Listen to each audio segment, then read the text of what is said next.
Bem, então nós vamos agora ter a palavra do nosso querido Gustavo Loyola. Boa tarde a todos. Em primeiro lugar, queria agradecer ao Carlos Ivan e ao Rubens por esse privilégio de estar aqui hoje, nessa justa homenagem ao professor Porto Gonçalves. Evidente, eu acho que, para mim, particularmente, é um grande prazer, e uma honra, como eu disse, estar aqui hoje. Eu conheci o Porto quando cheguei na Fundação para fazer o mestrado, em 1980, e tive o privilégio de conviver com ele de maneira muito próxima aqui na Fundação, inclusive porque o Porto foi meu orientador de tese doutoral, né? E eu devo ao Porto Gonçalves ter conseguido concluir a minha tese, porque eu deixei a Fundação antes de terminar o trabalho de tese, voltei ao Banco Central, eu estava com uma licença no Banco Central, e logo no Banco Central me envolvi com o trabalho. Naquela ocasião, eu trabalhava na área externa do Banco Central, em plena crise da dívida, em 1983, 84, justamente trabalhava na equipe de negociação, junto com o então diretor da área internacional, o Serrano, e o presidente do banco, que era o professor Pastore. E sobrava muito pouco tempo para fazer a tese, e o Porto Gonçalves ficava sempre me puxando, olha, tem prazo, não sei o que. Ele e o Ney Coy, o professor Ney Coy, que sempre lembrava que eu tinha que terminar aqui o trabalho de tese. E eu pegava o ônibus lá em Brasília, vinha até o Rio aqui para conversar com o Porto. Naquela época, infelizmente, a gente não tinha isso aqui ainda, não tinha internet, tinha nada, tinha que ser nessa base. E devo muito isso a ele. E como foi dito aqui por várias pessoas que antecederam aqui, quer dizer, o bom humor do Porto Gonçalves, a facilidade no trato, enfim, ele, de fato, descontraía muito o ambiente ali da escola, enfim, outros professores que eu devo muito aqui, o Zé Júlio, o Roberto Castelo Branco, enfim, vários outros, o professor Mário Henrique Simons, que era o nosso timoneiro na época, também, imprimindo a sua forte marca pessoal à escola. Mas eu acho que é uma homenagem justa. E como foi salientado aqui pelo Carlos Ivan, eu acho que o trabalho do Porto, talvez dos mais nobres, foi de levar conhecimento aí para esse Brasil todo, né?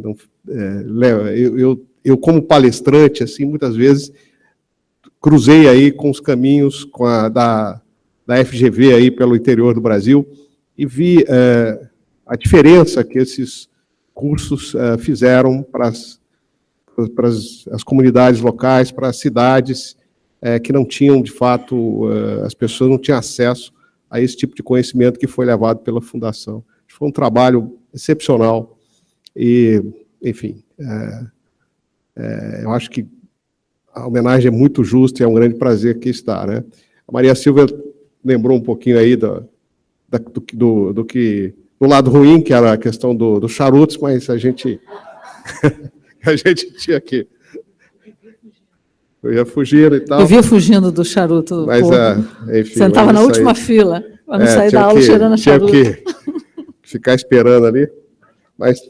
Mas realmente foi um período muito bom. E parabéns, Porto, e que você continue tendo sucesso na vida, felicidades, na sua família, todos, né?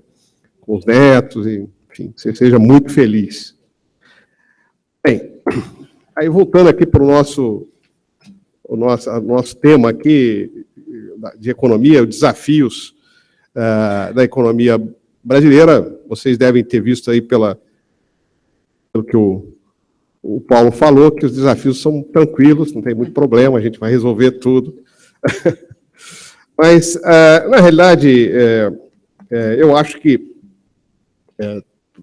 todas as palestras aí que antecederam, as apresentações, eu acho que focaram claramente que nós estamos numa situação extremamente delicada do ponto de vista fiscal, né? Eu acho que esse é o grande desafio do Brasil. E por questão fiscal, eu não quero aqui simplesmente dizer que é uma questão relativa ao gasto público, ao crescimento do gasto público. Mas, na realidade, a gente tem no Brasil um problema fiscal muito mais amplo, né?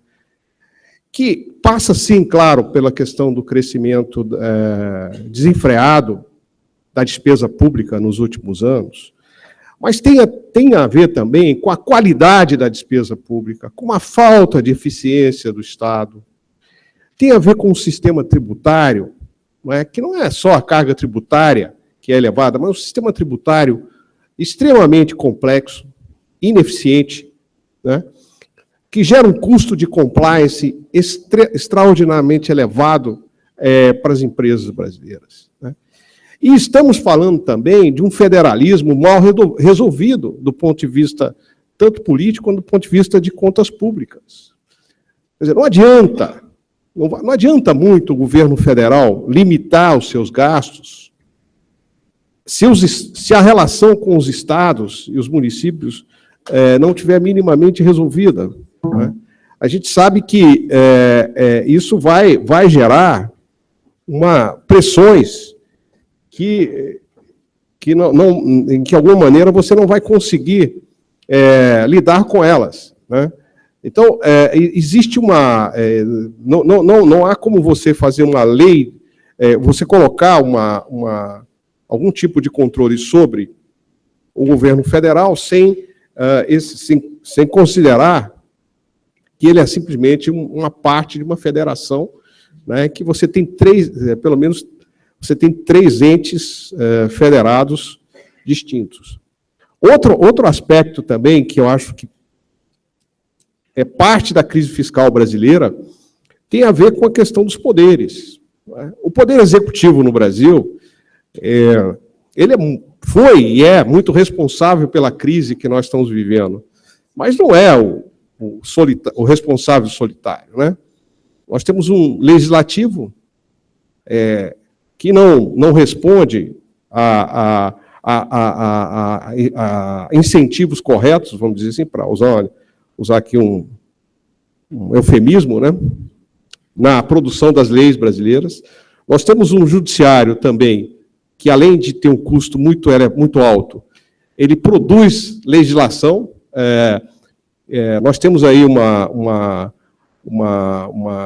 um viés, né, muitas vezes, de decisões judiciais que criam despesas sem apontar qual é a receita, onde vai estar a receita daquela, correspondente àquela despesa, né? E assim sucessivamente. Então, assim, eu acho que nós temos aí um desafio muito grande da chamada crise fiscal. Nesse contexto, eu acho que o governo atual, e aí talvez eu discorde um pouco do Paulo, não discordar da questão mais estratégica, mas talvez uma questão um pouco mais tática, que é o seguinte: eu acho que o governo Temer, ele tem procurado medir corretamente os seus meios, o que ele tem à disposição, a sua capacidade política de fazer alguma coisa. E com isso ele está procurando atacar poucos issues, poucas questões, mas questões que são mais fundamentais. Eu acredito que a PEC dos gastos foi uma ideia inteligente nesse sentido. Quer dizer, você criar uma regra fiscal relativamente simples, de fácil entendimento para as pessoas, né, e que pode se tornar efetiva, claro, uma efetividade que vai demorar no tempo, e de alguma forma também responder aí a uma necessidade urgente de contenção dessa trajetória explosiva do gasto público e, portanto, da dívida pública. Outro grande mérito do governo, do approach atual, que eu acho que tem que ser ressaltado, é de não procurar repetir mais do mesmo, fazendo ajuste fiscal com aumento de impostos. né? Embora existam distorções óbvias no nosso sistema tributário e provavelmente que tenham que ser corrigidas, mas na realidade não se buscou fazer uma derrama fiscal criando impostos ou recriando impostos, como o caso da CPMF. Então, eu acho que isso é um mérito fundamental desse processo de ajuste.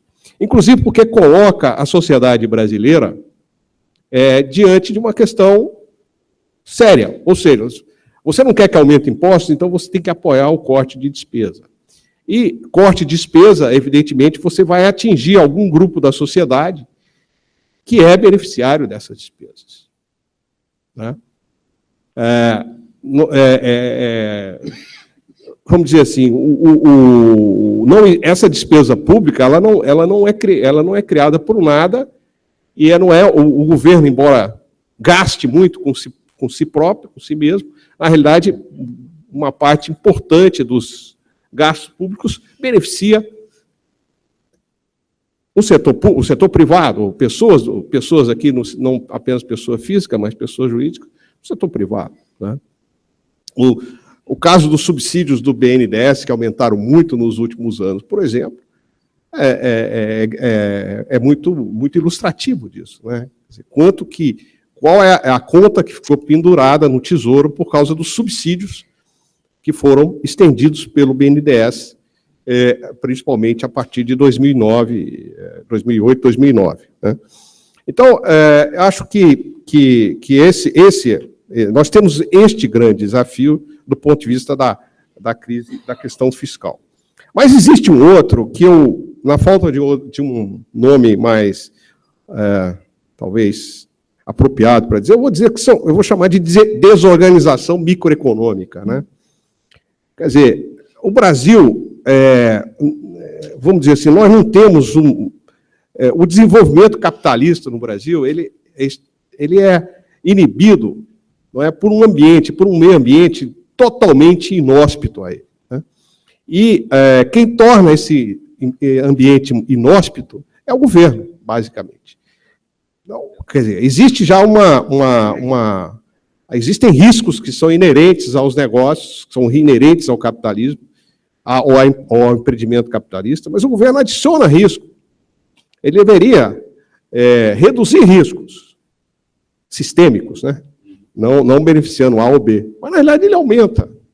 Então, há uma agenda microeconômica aí muito importante a ser atacada. Aqui, talvez o governo atual possa ser um pouco mais ousado, eu diria aí, eu vou aí um pouco de acordo com desburocratização, eu acho que aí tem uma agenda que, inclusive, do ponto de vista político, é mais simples, porque ela não exige emendas constitucionais, ela precisa um pouco mais de coordenação do governo, não é a equipe econômica só que o núcleozinho da equipe econômica que vai resolver essa agenda, mas é algo que precisa ser atacado. Não é diretamente questão de crise microeconômica, mas de desorganização microeconômica, não, mas eu acho também que outra coisa que nós economistas, às vezes, nos esquecemos no dia a dia, é que a gente foca muito a atuação no governo na política econômica, né, na política macroeconômica. Né, e nos esquecemos que tem ministérios como o Ministério da Educação, o Ministério da Saúde, e outros que estão aí sendo, vamos dizer assim, objeto de barganhas políticas e estão aí quase que marginalizados naquilo que deve ser o coração, o centro, o núcleo da atuação de um governo, né? Mas, voltando aqui para a questão da agenda microeconômica, eu acho que temos aí muita coisa para ser feita. Eu poderia listar aqui uma série de aspectos. Eu acho que o desastre do setor de óleo e gás no Brasil e o do setor elétrico ilustram muito bem, né, as barbaridades que foram cometidas. Eu acho que existem low-hanging fruits que podem ser colhidas pelo governo, porque os erros passados foram tão óbvios e que podem ser corrigidos. Eu acho que essa é uma questão. Mas fica, né, de toda forma, um dever de casa muito grande para frente. Do ponto de vista da conjuntura econômica, eu acho que a gente está, de fato, saindo de um período recessivo. É uma saída mais lenta do que nós observamos em outros episódios cíclicos do Brasil. A própria questão fiscal é um obstáculo muito forte a essa recuperação mais rápida, mas existe também a questão do endividamento, que não é só um problema do setor público, é um problema do setor privado também. Nós temos empresas endividadas e as famílias também, diferentemente de outros episódios aí recessivos que nós tivemos. E uma situação externa que, vamos dizer, não é propriamente de crise, mas também não é uma situação tão favorável assim ao Brasil. Eu diria que a situação internacional é mais uma situação esquisita do que de crise. Isso não sabe muito bem o que vai acontecer, está tudo meio torto. Esquisita, sujeito à crise. Sujeito à crise, né? Ninguém sabe muito bem. O mundo das nominais de juros negativas é um mundo assim meio... Enfim, tudo meio esquisito. Então, esse ambiente, evidentemente, acho que o mais difícil para o Brasil ter uma recuperação rápida desse período recessivo. Agora, também eu não poderia deixar aqui de comentar aqui um aspecto da apresentação do Carlos Hamilton, né, ele não está aqui mais, mas quando ele colocou aqueles dois períodos de crescimento ali e de divergência entre o crescimento do Brasil e o crescimento do restante da América Latina e do mundo, na realidade, os dados dos últimos 10 anos estão claramente afetados pelos 2 últimos anos, ou 3 últimos anos, né? 14, 15, 13. Então, de fato, o estrago dos últimos anos foi horroroso. Ou seja, o Brasil estava, de fato, ou tinha chances muito grandes de sair, de fato, ou de mudar de patamar em termos de crescimento, mas a paralisia nas reformas e depois a busca de um modelo alternativo de crescimento, e isso sim, ele deixou isso claro na palestra dele, isso descarrilhou aí o Brasil do rumo, né? Então, agora tem que colocar o Brasil de rumo nos trilhos. Eu assim, acho que os desafios continuam aí, e eu acho que aí uma questão que me preocupa um pouco foi um aspecto da fala aqui do Cláudio Haddad, quando ele, relembrando lá o passado, buscando um estilingue lá, ele lembrou algumas batalhas perdidas, né? A batalha do capital humano, das reformas mais liberais, que se tivessem sido ganhas essas batalhas lá atrás, provavelmente nós não estaríamos numa situação tão difícil como estamos hoje. Isso me deixa assim, um pouco com a dúvida, né, se de fato hoje nós ganharíamos essas batalhas, ou seja, se as mentes e os corações dos brasileiros estão de fato conquistadas para que a gente possa fazer as reformas que nós precisamos, né? A solução dessa crise fiscal, para ser duradoura, estrutural, etc., precisa de que haja uma mudança na maneira pela qual o brasileiro encara o Estado, né? Se a gente encarar o Estado como sempre uma fonte de algum benefício, para que nós extrairmos algum benefício próprio, evidentemente não tem solução nenhuma, né? Então, é por isso que pessoas como o Porto Gonçalves são importantes, né? São importantes para trazer a mensagem correta, para ensinar, né? Exatamente mostrar qual é o rumo que deve ser tomado. Jamais, nessa escola aqui, surgiria algo como uma nova matriz econômica. Jamais! E isso aqui se deve muito ao ensino que é aqui dado nessa escola e que o Porto Gonçalves representa muito bem. Eu acho que enquanto existir a FGV, enquanto existir a IPGE, há esperança, né? Essa que eu concluo por aí. Obrigado.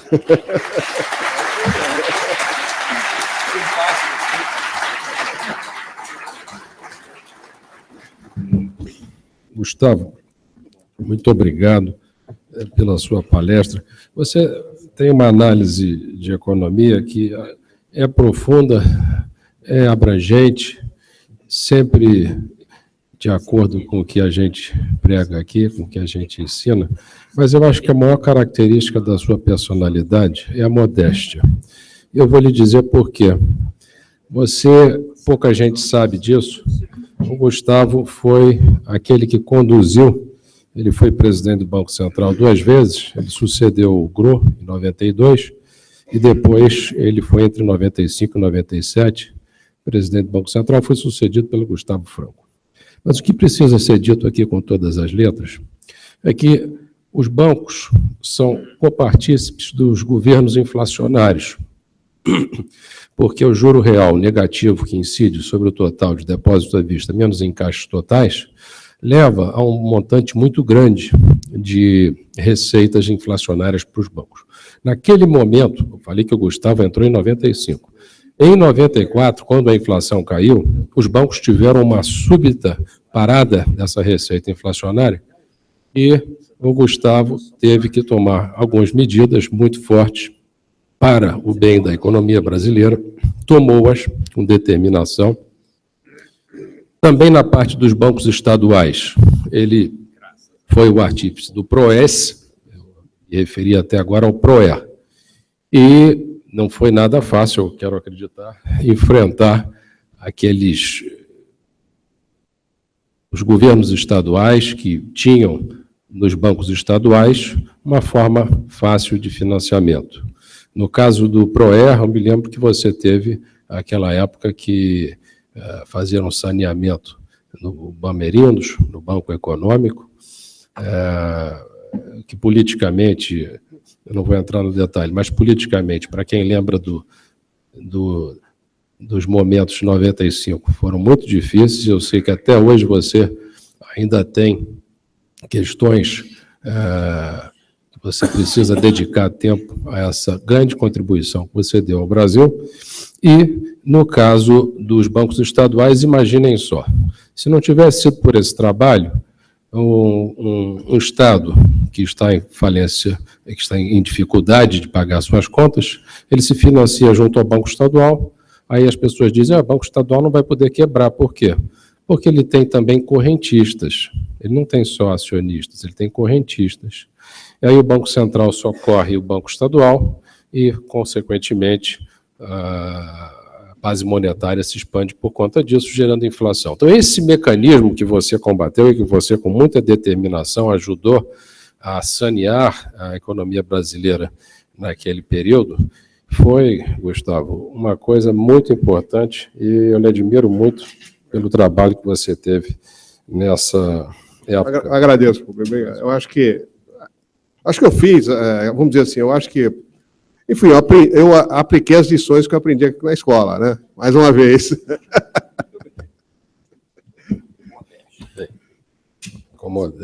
A escola não ensina a ser corajoso. A escola quer que você seja corajoso e lhe dá os instrumentos para poder ser corajoso. Então, a coragem instruída, né?